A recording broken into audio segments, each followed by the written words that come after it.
কর্মকর্তাকে শহীদ করেছেন। দিল্লির আধিপত্য টিকে থাকে নাই। ক্ষমতার জন্য ফকির মিসকিন বস্তির ছেলেমেয়েরা আজকে বড় বড় রাজনৈতিক দলের নেতা হয়েছে। আমাদের দেশের বুদ্ধির সারা গোলাম মিডিয়া এবং রাজনৈতিক দলগুলো দেশের সবচেয়ে ক্ষতিকর এলিমেন্টগুলোকে জাতির তরুণদের সামনে বন্ধু বেশে গত 54টা বছর পেশ করেছে। আমার এই সোনার বাংলার সুশীল বুদ্ধিবেশারা গত 54 বছর এই জাতির সবচেয়ে ক্ষতিকর শত্রুকে বন্ধু আকারে আমাদের সামনে পরিচয় করিয়েছে এবং এতবার বলেছে যে পৃথিবীর ইতিহাসের সমাজবিজ্ঞান রাষ্ট্রবিজ্ঞানে যে শত্রু সাপেক্ষে রাষ্ট্র হয়, আজাদির লড়াইটা যে শত্রু সাপেক্ষে হয়, প্রত্যেক রাষ্ট্রের নাগরিককে তার সময়ের ঐতিহাসিক পরম্পরার জগৎ শেঠ, অনুচাঁদ, রায়দুল্লভ, লেন্দুক দর্জিদেরকে যে পরিচয় করিয়ে দিতে হয়, জাতির যুবকদের সামনে খসরুল বেগম আর মীর জাফরদেরকে প্রতি প্রজন্মের কাছে যেভাবে পরিচয় করিয়ে দিতে হয়, আমাদের দেশের বুদ্ধির সারা গোলাম মিডিয়া এবং রাজনৈতিক দলগুলো দেশের সবচেয়ে ক্ষতিকর এলিমেন্টগুলোকে জাতির তরুণদের সামনে বন্ধু বেশে গত 54টা বছর পেশ করেছে এবং যেটা করবার মধ্য দিয়ে যেটা হয়েছে, স্টাইল হোক রুচিশীল, পরিচয় হোক রাজকীয়, e commerce platform palace of classy, যেখানে ফ্যাশন মেলে আত্মবিশ্বাসে, শীতের হুডি হোক বা গরমের আরাম, আমরা আছি আপনার পাশে। 100% অরিজিনাল প্রোডাক্ট, দেশের যে কোনো প্রান্তে ফ্রি হোম ডেলিভারি। অর্ডার করতে ইনবক্স করুন এখনই। Palace of classy, B classy, be confident. আমার স্বাধীনতা, আমার সার্বভৌমত্ব, আমার জাতীয় স্বার্থ, আমার আত্মমর্যাদা বারবার ভুলুণ্ঠিত হয়েছে।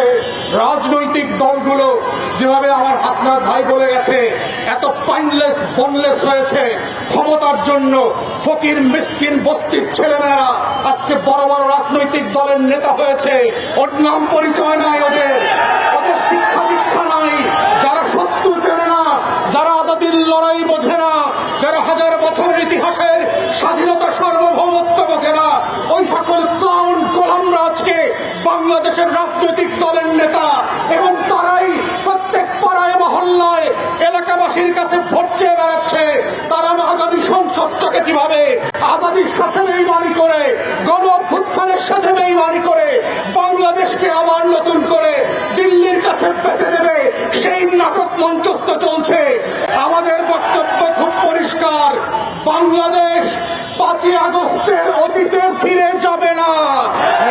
বাংলাদেশে আওয়ামী লীগ ফিরে আসতে পারবে না। বাংলাদেশে দিল্লির দাসত্ব কায়েম হবে না।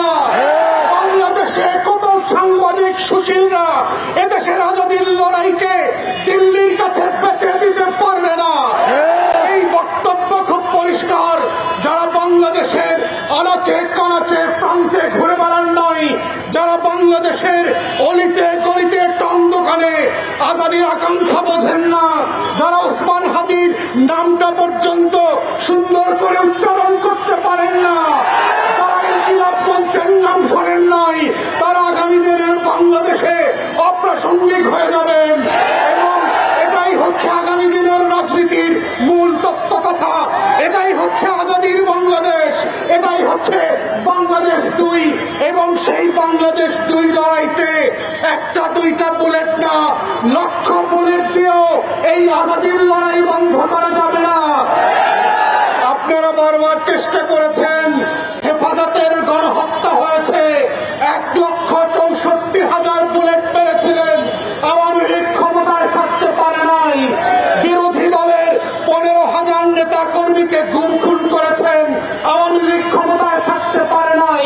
পিলখানায় গণহত্যা করেছেন, আমার 57 জন সেনা কর্মকর্তাকে শহীদ করেছেন, দিল্লির আধিপত্য টিকে থাকে নাই।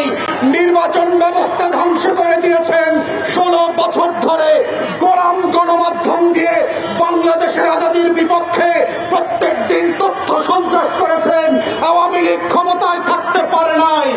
পরিষ্কার বক্তব্য, বাংলাদেশের মাটির রং বোঝেন নাই, আজাদির রং চেনেন নাই। ওটা আওয়ামী লীগের পতাকার রং না, ওটা লাল সবুজের রং।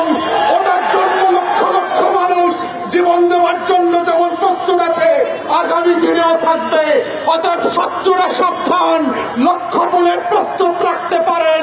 আমরাও লাল সবুজের পতাকা অধিকার আছে, আমার স্বাধীনতা আজাদির লড়াই চালিয়ে যাব।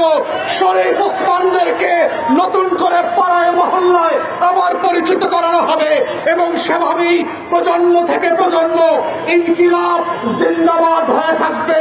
ইনকিলাব ইনকিলাব।